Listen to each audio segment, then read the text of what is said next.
সবাই লেখাটা পড়তে পারছো? তোমরা সবাই লেখাটা পড়তে পারছো? তোমাদের কিন্তু কারোর মুখ দেখতে পাবো না, তো মুখে একটু বলে একই না করবে।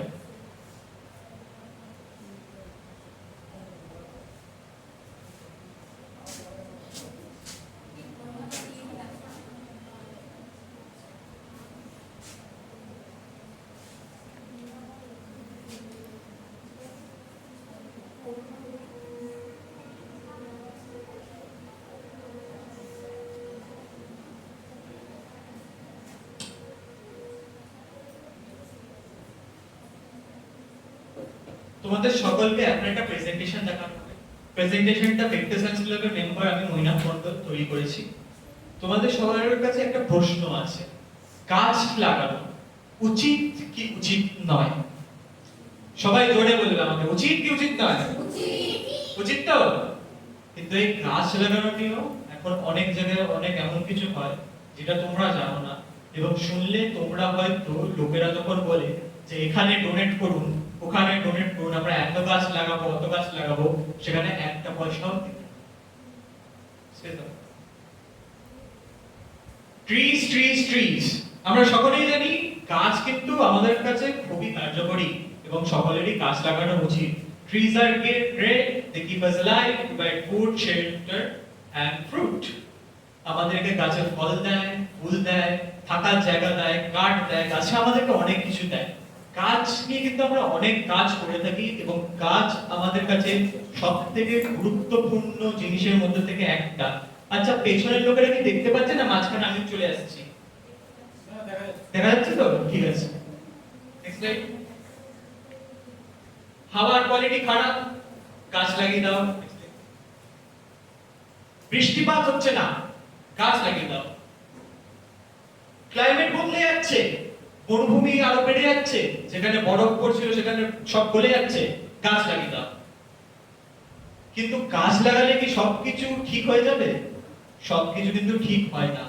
তাও গাছ লাগানোর সাথে আমাদের সবার একটি ইমোশন জুড়ে আছে, যার কারণে আমরা গাছ লাগাতে চাই। আমাদের মধ্যে একটা ভাবনা যে গাছ লাগালে আমরা এই পৃথিবীটাকে বাঁচিয়ে ফেলতে পারবো। এনভায়রনমেন্ট ডেটা আমাদের কি জন্য পালন করা হয়? আমাদের এনভায়রনমেন্টটা বাঁচাবো বলেই তো। এবং আমাদের ভাবনা গাছ লাগালেই কিন্তু এই এনভায়রনমেন্টটা আমরা বাঁচিয়ে দিতে পারবো। কিন্তু এত গাছ লাগাবার মাটি আমরা কোথা থেকে পাবো? আমরা তো এখানে কেউ অরবপতি, কোটিপতি বা কোনো রাজা তা তো নই। আমরা তাই কি? একদমই না। তো আমরা তো মাটি কোথা থেকে পাবো? মাটি কার কাছে আছে? মাটি আছে সরকারের কাছে, বিভিন্ন কর্পোরেশনের কাছে, বড় বড় কোম্পানির কাছে। তাদের কাছে অনেক জায়গা মাটি এবং ল্যান্ড আছে। তো তাদেরকে আমরা টাকা দিতে পারি গাছ লাগানোর জন্য। কিন্তু সেই টাকাটা দিয়ে এখন কি হচ্ছে সেটা তোমাদের দেখাবো। আচ্ছা, গাছ কি আমাদের চাই? গাছ আমরা কেন লাগাই? গাছ লাগানোর কিন্তু অনেক রকম কারণ আছে, যেটা কারণে আমরা বিশেষ করে যে গাছ লাগালে আমরা পৃথিবীকে বাঁচাতে পারবো। তো সেই একটা প্রশ্ন আসে, আর কি কি পদ্ধতিতে বাঁচানো যায়? গাছ কি আমাদের চাই? এইসব কোম্পানি, কর্পোরেশন এবং বিভিন্ন জায়গাটা যে গাছ লাগায়, সেই গাছ কিন্তু মনোকালচার হয়। মনোকালচার মানে তোমাদের একটু বুঝিয়ে দিই। তোমরা যদি একই গাছ, ইউক্যালিপটাস বা পাম বা ওক, তোমার কাছে 400 একর জমি আছে, তুমি সেখানে গাছ লাগাতে চাও, তুমি সেখানে একটার পর থেকে গাছ বড় বড় লাগিয়ে দাও। এখানে যেরকম তোমরা ছবিটাতে দেখতে পাবে বার্চ গাছ আছে, ফ্রান্সের দিকে বার্চ গাছ খুব লাগানো হয়। এই পুরো জমি ধরে কিন্তু শুধু বার্চ গাছ আর বার্চ গাছ। এইটাতে গাছ লাগানো বলে কি মনোপ্লান্টেশন। কিন্তু মনোপ্লান্টেশন কি আমাদের কাজ হবে? হবে না। সেটা তোমাদেরকে একটু বুঝিয়ে দিই। ইকোসিস্টেমস, ইকোসিস্টেম কাদেরকে বলে? এখানে যে জারটা দেখছো, এই জারটাকে বলা হয় টেরারি। এই জারের ভেতরে কিছু মস আছে, ফুল আছে, কিছুর উপরে পোকা পাবে। লোকেরা অনেকে বাড়িতে অ্যাকুয়ারিয়ামের মতো এই জারটাকে রাখে। এই জারটা কিন্তু একবার উপরে মুখ বন্ধ করে দিলে আর জীবনেও খুলতে হয় না। কেন খুলতে হয় না? গাছটার ভেতরে পোকাগুলো এখান থেকে ঘাস জাতীয় জিনিসগুলোকে খায়, খেয়ে এখানে আবার সারে পরিণত হয়। সেই সারটাকে এই গাছগুলোই নেয়, আবার এর ভেতরে ছোট ছোট পরিমাণে বৃষ্টিপাতও হয়। এই যে পুরো সিস্টেমটা তোমরা দেখছো, এই সিস্টেমটাকে বলা হয় ইকোসিস্টেম। তোমাদের কি সবাই বুঝতে পারছে ইকোসিস্টেম কি একটা? বুঝেছো কি বোঝনি? একবার সাথে বলো। তো এটাকে বলা হয় একটা ইকোসিস্টেম। ইকোসিস্টেম মানে হচ্ছে an ecosystem is made up of all the living things, plants, animals, and terrents and non-living things like sunlight, water, air and soil in a particular area. They all work together and depend on each other to survive. এখানে আর কোনো কিছু দরকার পড়ে না, সবাই একে অপরের সাথে কাজ করে তারা সেলফ সাস্টেইনেবল ভাবে বেঁচে থাকতে পারে। এবার আমরা গাছ কেন লাগাই? গাছ লাগিয়ে যে পৃথিবী বেঁচে যাবে সেটা কি করে বুঝি আমরা? এই যে গাছ কিন্তু কার্বন এবং স্টোর করে, অক্সিজেন রিলিজ করে, মাটি ধরে রাখে এবং বায়োডাইভার্সিটি মানে জন্তু জানোয়ার বাড়ায়। এবার প্রথম পয়েন্ট হচ্ছে সবথেকে ইম্পর্টেন্ট, প্রথম স্লাইডটা কিন্তু প্রথম পয়েন্টটা কিন্তু সবথেকে ইম্পর্টেন্ট, গাছ সোর্স কার্বন। আমরা আজকে পর্যন্ত যে ক্লাইমেট ডিজাস্টারের ব্যাপারে একটা শব্দ খুবই ভালোভাবে শুনি, carbon die oxide, green house emissions.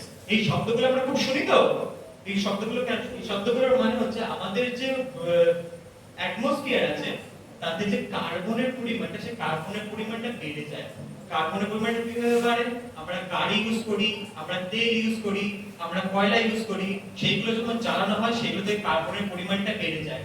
এবং এই কার্বনের পরিমাণটা বাড়ার জন্য আমাদের কার্বন ডাই অক্সাইড, মিথেন এই পরিমাণের কিছু গ্যাস আমাদের অ্যাটমসফিয়ারে মিশে যায়, যেটা তাপ ট্র্যাপ করে রাখে আমাদের অ্যাটমসফিয়ারে। তাতে কি হয়? পুরো পৃথিবীর উষ্ণতাটা বেড়ে যায়। গাছ লাগালে কি হবে? এই যে এক্সট্রা কার্বনটা আমাদের অ্যাটমসফিয়ারে যাচ্ছে, এই কার্বনটাকে গাছ নিজে নিয়ে নেবে। তোমরা সবাই জানো তো যে কার্বন দিয়ে কিন্তু লিভিং থিংস তৈরি হয়। আমরা যে আজকে মানুষ, আমাদের শরীরের ম্যাক্সিমাম পার্টটা কিন্তু কার্বন। আমরা সবাই যে বেঁচে থাকতে চাই আমাদের কার্বন লাগবে শরীরে। গাছও সেম, গাছ কিন্তু নিজের মধ্যে অনেকটা কার্বন ধরে রাখতে পারে। তার জন্য আমরা গাছ লাগাই যাতে গাছে কার্বন ধরে রাখতে পারে। আচ্ছা, কার্বন ধরে রাখতে পারলে তো ঠিক, কিন্তু কার্বন আমরা বাড়াই কতটা সেটাও তো প্রশ্ন। কার্বন নামে গাছটা আমি ধরিয়ে দিলাম এখানে এসে, তোমাকে আমি আজকে এখানে এসে বলে দিলাম এটা এক প্যাকেট বিরিয়ানি খেয়ে নাও, তুমি ইজিলি খেয়ে নেবে। কিন্তু তোমাকে যদি আমি 10 প্যাকেট বিরিয়ানি দিই, এটা তুমি যদি খেতে না পারো তোমাকে মেরে ফেলবো, তুমি মরে গেলেও কি ওটা খেতে পারবে? পারবে না। তো আমরা কার্বন বের করি কতটা, যেটা আমরা গাছে গিয়ে বলছি তোমরা টেনে নাও, গাছ লাগিয়ে লেগে বলে দিচ্ছি যে কার্বন শেষ করে দেবো। আমরা যতটা কার্বন এমিট করি, এখানে একটা নাম্বার দেওয়া আছে 36 ইউনিট। এই নাম্বারগুলো অনেক সময় নিজেদের মধ্যে দেখলে কেউ কিছু বুঝতে পারবে না, তাই নাম্বার ব্যাপারে অতটা জানো না। কিন্তু আমরা যতটা কার্বন এমিট করি, সেই কার্বন যদি আমাদেরকে ভরপাই করতে হতো কেবল গাছের মাধ্যমে, তাহলে আমাদের পুরো ওয়ার্ল্ডে যতটা জমি ছিল তার থেকে অর্ধেক জমি শুধু গাছই লাগবে। যতটা জমি ছিল তার থেকে অর্ধেক জমি আমি যদি শুধু গাছই করে দিই, তাহলে আজকে যে এত মানুষ যাবে কোথায়? তাহলে তোমরাই বলো যে শুধু কি গাছ লাগিয়ে আমরা পৃথিবীকে বাঁচিয়ে দিতে পারবো? পারবো কি? তোমরা সবাই ঘর বাড়ি ছেড়ে দেবে যে আজকে আমার এখানে গাছ লাগিয়ে দাও, ঘর ভেঙে দাও, আমি মাটিতে থাকবো, বাড়ি তলায়? পারবে? একদমই না। শুধু গাছ লাগিয়ে কিন্তু হবে না। এবার একটা প্রশ্ন আছে, তাহলে গাছে কি কার্বন অতটা ভালো স্টোর করতে পারে না? তাহলে আমরা গাছের পেছনে কেন পড়ে আছি? গাছে কিন্তু অনেকটা ভালো কার্বন স্টোর করতে পারে। এবং এই যে বাকি যে 50% জায়গাটা আমি দেখালাম যে গাছ লাগাতে হবে, এটা তখন লাগাতে হবে যখন আমরা এরকম মনোকালচার করি, একটা করেই গাছ লাগাই এবং এই সেম গাছটা একরের পর একর জায়গায় লাগিয়ে দিই। কিন্তু সেইভাবে কিন্তু কার্বন খুবই কম স্টোর হয়। আমরা বিভিন্ন যেমন দেখালাম ইকোসিস্টেম, ইকোসিস্টেমের মধ্যে তোমরা জিওগ্রাফিতে অনেকেই পড়ে থাকবে, গ্রাসল্যান্ড ইকোসিস্টেম হয়, ফরেস্ট ইকোসিস্টেম হয়, এরকম বিভিন্ন রকমের ইকোসিস্টেম হয়। তন্দ্রা, তারপর boreal forest, tropical forest, rain forest, এগুলো সবার নাম তোমরা জিওগ্রাফিতে পড়ে থাকবে। এই সবগুলোই কিন্তু এক রকমের ইকোসিস্টেম এবং প্রত্যেকটা ইকোসিস্টেমের কিন্তু যতটা কার্বন স্টোর করতে পারবে তার খুবই সামান্য পরিমাণ ট্রি প্ল্যান্টেশন স্টোর করতে পারবে। তাই আমরা যদি গাছের পর গাছ লাগাতে থাকি, আমাদের অর্ধেক পৃথিবী গাছেই ভরে দেবে, তাও আমরা আমাদের কার্বন স্টোর করতে পারবো না। কিন্তু এই যে আজকে যে জঙ্গল আছে, গ্রাসল্যান্ডস, প্রত্যেকটা গ্রাসল্যান্ড 80 টন প্রতি একর কার্বন স্টোর করে, ফরেস্টে 120 টন কার্বন স্টোর করে, আর আমরা যে গাছের পর গাছ লাগিয়ে যাচ্ছি সেটা কেবলমাত্র 30 টন কার্বন স্টোর করে। তাহলে কি গাছ লাগিয়ে আমাদের অনেক কতটা ফায়দা হলো? হলো না।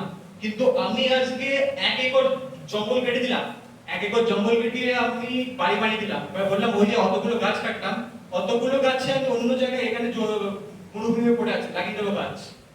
আমি ক্ষতি করলাম না লাভ করলাম? ক্ষতি করলাম, অবশ্যই ক্ষতি করলাম। কারণ আমি 120 টন কার্বন বাইরে বার করে আমি মাত্র কেবল দিলাম 30 টন কার্বন। এবং এখানে তোমরা দেখতে পাবে বিভিন্ন একটা চার্ট দেওয়া আছে, চার্টের লেখাটা তো স্পষ্ট নয়, আমি বলে দিচ্ছি। এই চার্টের মধ্যে আছে, দেখো boreal forest, temperate forest, desert, tundra, wasteland, এরকম জিনিসপত্র আছে। এই যে এইটা হচ্ছে বোরিয়াল ফরেস্ট। এই যে জায়গাটা দেখতে পাচ্ছ গ্রিন কালারের যে পাইটা, এটা হচ্ছে বোরিয়াল ফরেস্ট, এটা হচ্ছে ট্রপিক্যাল সাভানা, এটা হচ্ছে গ্রাসল্যান্ড। এই পুরো যে পাইটা, এখানে যে ক্রিম কালারটা এবং হালকা সবুজটা, এটার দিকে লক্ষ্য করবে। এতটা পরিমাণ কার্বন আমাদের পৃথিবীতে, যতটা কার্বন আমাদের জগতে আছে, পৃথিবীতে আছে, এতটা পরিমাণ কার্বন কেবল স্টোর করে ট্রপিক্যাল সাভানা এবং গ্রাসল্যান্ডস। গ্রাসল্যান্ডসের কথা তোমরা শুনে থাকবে, ন্যাশনাল জিওগ্রাফিতে দেখলে অনেকে গ্রাসল্যান্ড দেখে থাকবে। সিংহ, বাঘ তো না, সিংহ, কালচার, বিভিন্ন রকমের হরিণ, মোষ, এই টাইপের জিনিসপত্র ওই গ্রাসল্যান্ডসে থাকে। এই গ্রাসল্যান্ড জুড়ে কিন্তু এতটা পরিমাণ কার্বন এরা অলরেডি হোল্ড করে। কিন্তু তোমরা যখন ট্রি প্ল্যান্টেশন ক্যাম্পে ডোনেট করো, এর মধ্যে থেকে অনেক ক্যাম্পগুলো কি করে, এই গ্রাসল্যান্ড উজাড় করে দেয়। এই গ্রাসল্যান্ডে কিন্তু কোনো মানুষ থাকে না, এই গ্রাসল্যান্ডে তুমি কোনো কারখানা, বাড়িও বানাতে পারবে না। গ্রাসল্যান্ডসে কিন্তু অতটা গাছও থাকে না। কিন্তু গ্রাসল্যান্ডে গাছ থাকে না মানে যে গ্রাসল্যান্ড কার্বন স্টোর করে না এমন নয়। কিন্তু কিছুক্ষণ আগে দেখালাম তোমাকে, গ্রাসল্যান্ডসে 80 টন কার্বন স্টোর করা হয়। সেখানে কি করছে, গ্রাসল্যান্ড উজাড় করে দিচ্ছে, সব ওখানে সিংহ, মোষ যারা আছে তাদের মেরে ফেলছে এবং তার জায়গায় গাছ লাগিয়ে দিচ্ছে। তো এতটা পরিমাণ যে কার্বন গ্রাসল্যান্ড যে স্টোর করে আছে, তার জায়গায় আমি মাত্র দিচ্ছি এইটুকু। এটা হচ্ছে এগ্রিকালচার বা মনোকালচার, যেটা এতক্ষণ ধরে বলছি, এইটুকুনি মাত্র কার্বন ওগুলো স্টোর করতে পারে। তো এতটা জায়গার কার্বন বের করে দিল, দিয়ে মাত্র ফেরত দিল এইটুকুনি। তাহলে লাভ হলো না ক্ষতি হলো? ক্ষতি হলো। তোমরা সবাই একমত? তাহলে ক্ষতি হলো। তাহলে তোমরা যখন এসব ট্রি প্ল্যান্টেশন ক্যাম্পে ডোনেট করছো, তারা উল্টে আমাদের লাভ করছে না আমাদের ক্ষতি করছে? কি করছে? ক্ষতি করছে। এই দেখো বিভিন্ন রকম রাইনোসরাস, এটাকে বলা হয় ব্ল্যাক বাক। ব্ল্যাক বাক কিন্তু ইন্ডিয়ার খুবই স্পেশাল একটা প্রাণী, যেটা বিশ্বের বিভিন্ন জায়গায় মধ্যে খুব কম জায়গায় পাওয়া যায়। ভারত তার মধ্যে একটা। ভারত, পাকিস্তান, বাংলাদেশ, উপরের দিকে একটু মায়ানমার, এইসব জায়গা জুড়ে একমাত্র ব্ল্যাক বাক পাওয়া যায়। এটা হচ্ছে রাইনোসরাস। 100 রাইনোসরাসের ব্যাপারে কত শুনেছো যে একমাত্র ইন্ডিয়াতেই পাওয়া যায়।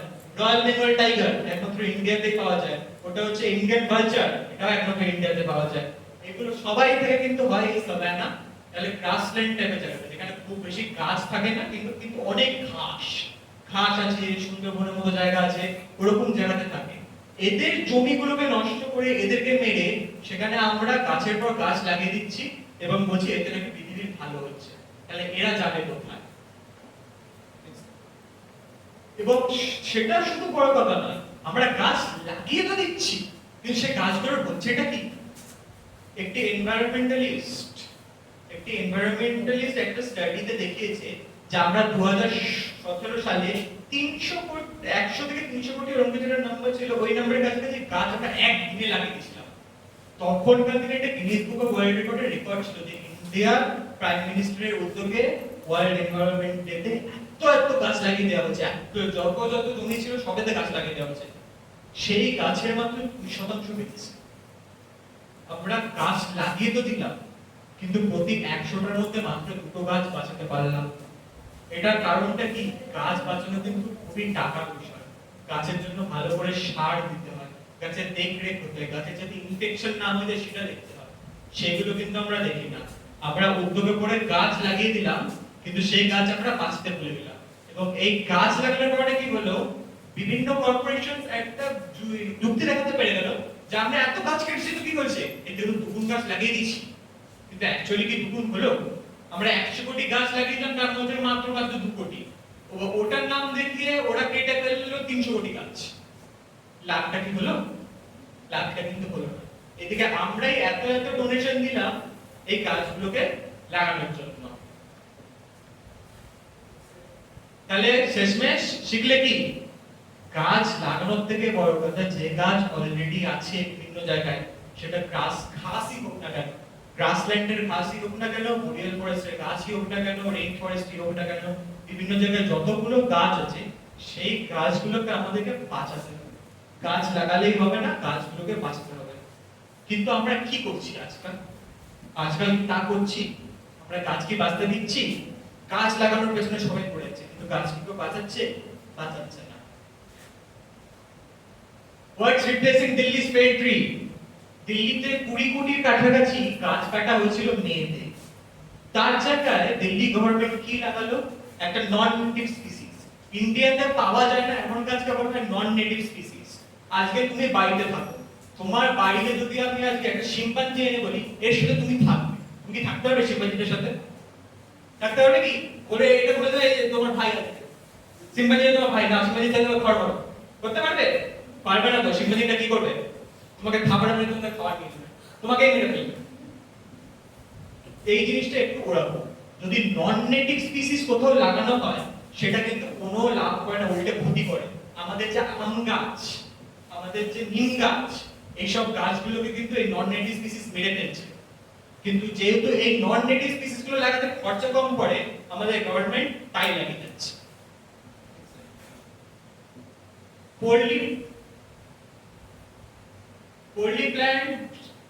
Poorly plant plantation drives are helping invasive species bloom in India. একই জিনিস, ইউক্যালিপটাস, পাইন, বার্চ, ওক, এই টাইপের গাছগুলো খুবই কম টাইমে বড় হয়ে ওঠে পড়ে এবং খুবই চিপ লাগানো, এবং এইগুলো অনেক অনেক করে লাগানো হচ্ছে। কিন্তু সেটা কি কোনো কাজ দিচ্ছে? কাজ দিচ্ছে না, উল্টা আমাদের যে ন্যাচারাল ফরেস্ট আছে সেইগুলোকে মেরে ফেলছে, আমাদের জন্তু জানোয়ার মেরে ফেলছে। আমাদের যে এত প্রাউড রয়্যাল বেঙ্গল টাইগার একমাত্র ওয়েস্ট বেঙ্গলে পাওয়া যায়, সেগুলোকে মেরে ফেলছে। Unscientific tree plantation programs waste money and cause more harm than good.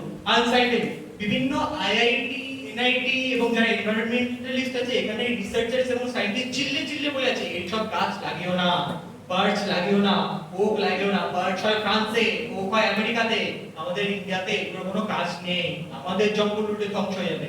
কেউ কোনো পাত্তা দেয় না, তাও ওই গাছ সায়েন্টিফিক ভাবে লাগিয়ে যাওয়া হয় আর যাওয়া হয়। এখন তোমরা একটা ছবি দেখতে পাচ্ছ, তার সঙ্গে সঙ্গে এই ছবিটা হচ্ছে অ্যামাজন রেন ফরেস্টে। অ্যামাজনে একটি দাবানল লেগেছিল 2023 নাগাদ, ওই দাবানলের ছবি।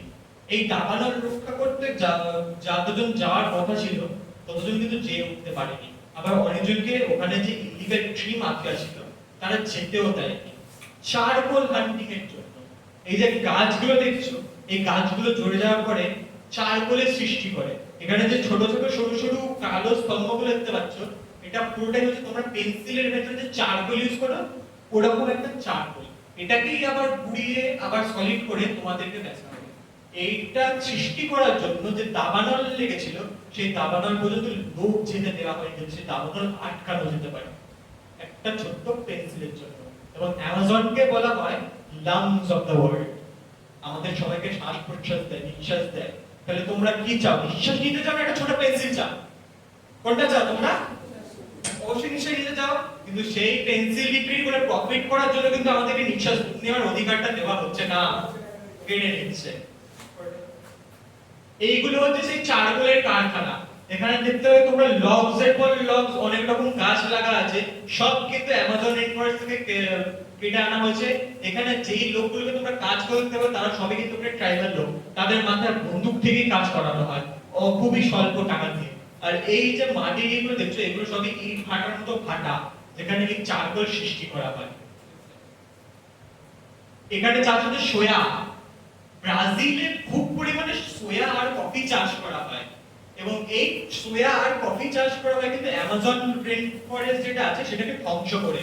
এখানে দেখতে পাচ্ছ অ্যামাজন রেন ফরেস্টের বাউন্ডারি, এবং ওর ওই পাশে একরের পর একর যে জমি সোয়া চাষ হচ্ছে। তোমরা যে সয়াবিন খাচ্ছ, কিন্তু ওই সয়াবিনের মধ্যে কতটা আমাদের পকেটে এসে ঢোকে, কতটা আমরা পাই, বিক্রি হয় খুবই অল্প পরিমাণে। কেন জানো? রিও ডি জেনেরোর যে পোর্ট আছে সেই পোর্টে কুইন্টালের পর কুইন্টাল কফি এবং সয়াবিন জ্বালিয়ে দেওয়া হয়। কেন জ্বালিয়ে দেওয়া হয়? যাতে মার্কেটে দাম কম থাকে। তাহলে যখন জ্বালানি ছিল তাহলে আমরা গাছ কেটে সেখানে সয়াবিন কেন লাগালাম? এবং এটা হচ্ছে ইন্ডিয়ার একটা ছবি। এটা হচ্ছে ইন্ডিয়াতে কিছু বছর আগে পর্যন্ত, এখন এটা আমাদের প্রাউড হওয়া উচিত যে আমাদের ইন্ডিয়াতে যত রকম ইলিগাল ট্রি মাফিয়া ছিল তার মধ্যে থেকে বেশিরভাগ কিন্তু আমরা আটকাতে পেরেছি। এবং এই ছবিটা কিন্তু ওরকম ইলিগাল একটা ট্রি মাফিয়ার মধ্যে থেকে একটা ইন্ডিয়াতে। এই ইলিগাল ট্রি মাফিয়ারা গাছ কেটে কেটে ইলিগালি ছোট ছোট জায়গায় গাছ কাটে, সেই লগস গুলোকে খুবই ট্রাকে ভরে ভরে নিয়ে যায়, তারপর লুকিয়ে লুকিয়ে সেগুলোকে অন্য জায়গায় বিক্রি করে দেয় খুবই অল্প দামে। তারপর সেগুলো আমাদের কাছে এখানে এনে বেশি দামে আমাদেরকে বিক্রি করা হয় ফার্নিচার কাছে।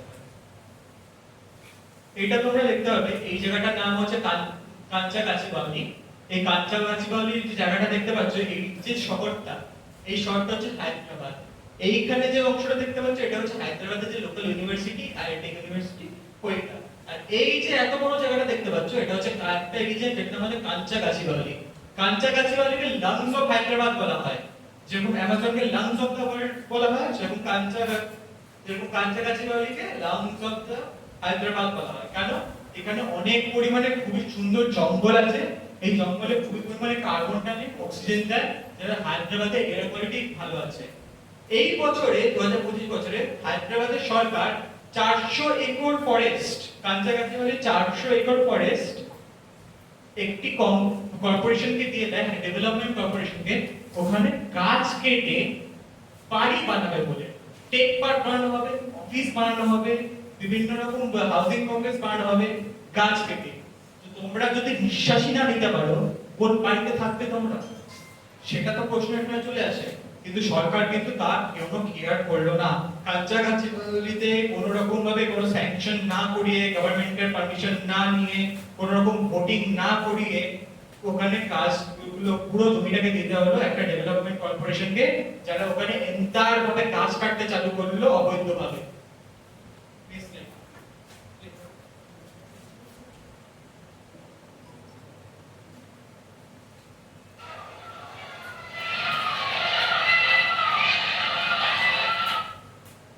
কিছু শুনতে পেলে?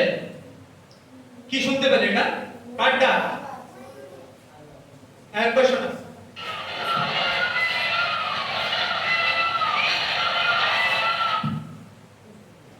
শুনতে পেলে ভালো করে? এটা হচ্ছে ময়ূরের ডাক। এবং যেই ময়ূরের উপর আমরা এত proud, national bird of India, সেই ময়ূর কিন্তু ম্যাক্সিমাম আছে এই জঙ্গলে, কাঞ্চাগাছি বাউলি। কেউ কিন্তু কোনো কেয়ার করলো না, কেউ তখন প্রাউড ফিল করলো না, বা ওখানে গিয়ে হেজিটেশন দেখালো না। 400 একর জঙ্গল দিয়ে দেওয়া হলো, সেখানে গাছ কাটা চালু করলো, এবং ওখানেরই ময়ূরেরা সারা রাত এরকম চিৎকার চেঁচামেচি করে গেল, ট্র্যাক্টরের নিচে আটকে পড়ে গেল। শেষমেশ ওখানে কিছু স্টুডেন্টরা গিয়ে গাছের সাথে নিজেকে বেঁধে দেয়, এবং অনেকদিন ধরে প্রোটেস্ট চলে, তারপরে সুপ্রিম কোর্ট বাধ্য হয় এই কেসে ঢুকতে, এবং এই কেস এখনো পর্যন্ত সুপ্রিম কোর্টে পড়ে আছে। ক্যালিফোর্নিয়া ওয়াইল্ড ফায়ার্স, ক্লাইমেট চেঞ্জের জন্য আমরা জানি এখনই আমরা তার এফেক্ট দেখতে পেরে গেছি। ক্যালিফোর্নিয়াতে আগের বছর 2024 এর লাস্টের দিকে খুবই ভয়ঙ্কর পরিমাণে ওয়াইল্ড ফায়ার্স হয়েছিল, যেতে অনেক লোকের পুরোপুরি বাড়ি জমে গেছে। কিন্তু এই ক্যালিফোর্নিয়া ওয়াইল্ড ফায়ার্স হয়েছিল, আমরা কেউ ভাবতে পেরেছিলাম? অনেকে বলে ভাবতে পারিনি তো। Next slide. এনার নাম হচ্ছে ক্লাইমেট সায়েন্টিস্ট পিটার কালমাস। ইনি কাজ করতেন ক্যালিফোর্নিয়া ইকোলজিক্যাল ডিভিশনে। 2016 সাল থেকে উনি চিল্লে চিল্লে সবাইকে বলে যাচ্ছেন যে ক্যালিফোর্নিয়া হচ্ছে হাইলি সেনসিটিভ জোন, এবং আমরা যদি আশেপাশে এয়ার পলিউশন এবং ডিফরেস্টেশন কন্ট্রোল না করি, পুরো ক্যালিফোর্নিয়া আগুনে ধু করে জ্বলবে। এই কথাটা উনি 2016 সাল থেকে বলে যাচ্ছে। 2022 সালে তিনি তার ওয়াইফ এবং দুটো কুকুরকে নিয়ে নাসার জেট ল্যাবরেটরিতে একটা জব নিয়ে ক্যালিফোর্নিয়া থেকে বেরিয়ে গেলেন। কেন বেরিয়ে গেলেন? তখনও চিল্লে চিল্লে বলেছিলেন, আমি এখানে থেকে জ্বলে পুড়ে মরতে পারবো না, তোমাদেরকে আমি 6 বছর ধরে বলে যাচ্ছি, কেউ আমার কথা শোনোনি, তোমরা জ্বলে মরো, আমি গেলাম, নিজেদেরকে যদি বাঁচতে হয় বাঁচিয়ে নিও। এই লোকটার মুখটা ভালো করে দেখে নাও, তোমরা চাইলে গোল করতে পারো। এই লোকটা 2016 সাল থেকে বলে যাচ্ছিল যে ক্যালিফোর্নিয়াতে দাবানো লাগবে লাগবে লাগবে, গাছ কেটো না, হাওয়াটা একটু ভালো করো, কেউ কিন্তু শোনেনি। তৎকালীন দাঁড়িয়ে আমরা কি করছি? এত কিছু হওয়ার পরেও কিন্তু কেউ কিছু শুনলো না। ট্রাম্প এই বছরের যে আমেরিকার নতুন প্রেসিডেন্ট হয়েছেন, খুবই হিস্টোরিক একটা ভিক্টরি এবং খুবই মজাদার ইলেকশন ছিল। যদি পলিটিক্স ফলো করে থাকো, আমি নিশ্চিত তোমরা দেখেছো এবং দেখে খুব এন্টারটেইনও হয়েছো। ট্রাম্পের একটা ক্যাম্পেইন, এখন যে ক্যাম্পেইনগুলো ওনাকে ইলেকশন জিতিয়েছেন, তার মধ্যে একটা ক্যাম্পেইন নাম হচ্ছে ড্রিল বেবি ড্রিল। বিভিন্ন জায়গা থেকে গাছ আরো কেটে দেওয়া হচ্ছে, যে গাছের তলায় যে কয়লা আছে সেই কয়লাগুলোকে খোদাই করা হচ্ছে। না কিসের জন্য? আনএমপ্লয়েড কমানোর জন্য। তুমি এডুকেশন সিস্টেমে ইমপ্রুভমেন্ট করবে না, বিভিন্ন চ্যানেলসে জব অপরচুনিটিস বাড়াবে না, বিভিন্ন পলিসি বাইডেন অ্যাডমিনিস্ট্রেশনের আন্ডারে যে পলিসিগুলো ছিল টিআই সমস্ত সেই পলিসিগুলো আনএমপ্লয়মেন্ট বেড়েছে, সেই পলিসিগুলোকে ঠিক করবে না, তার জায়গায় তুমি গাছ কাটাকে একটা এমপ্লয়মেন্ট বানিয়ে দিচ্ছ। তো এই সমস্ত থেকে আমরা কি শিক্ষা পাই?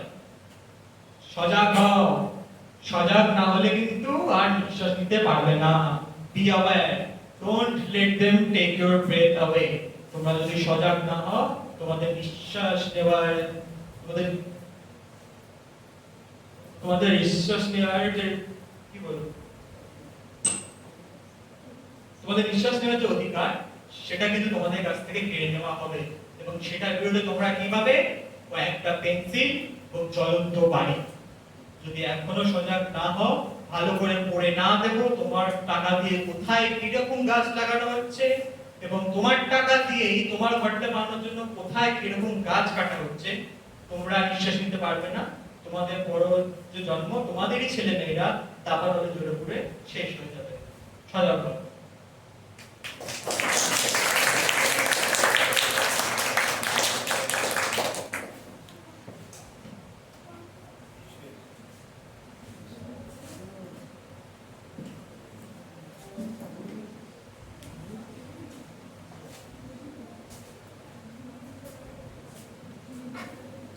তাহলে এতক্ষণ শুনলে তো, আমরা সবাই কিন্তু বলি গাছ লাগাও প্রাণ বাঁচাও, কথাটা কিন্তু সত্যি। কিন্তু এই গাছ লাগানোটা আজকে কোথায় কিভাবে গাছ লাগাচ্ছে সেটা কি কেউ দেখেছি? দেখিনি কিন্তু। যাই হোক, এতক্ষণ আমরা মৈনাক মণ্ডল তার ট্রি প্ল্যান্টেশন নিয়ে একটা বক্তব্য রাখলো। এবার আমরা আমাদের আজকের যে মূল টপিক, জলবায়ু পরিবর্তন এর প্রতিকার এবং আগামী দিনে যে সংকট জলবায়ু পরিবর্তনে হতে পারে, সেই সমস্ত বিষয়ে আজকে বলবেন আমাদের মূল বক্তা বৈদ্যনাথ মাহাতো, যিনি ব্রেকথ্রু সায়েন্স সোসাইটি কলকাতা চ্যাপ্টারের যুগ্ম সম্পাদক এবং যাদবপুর ইউনিভার্সিটির রিসার্চ স্কলার। তিনি এখন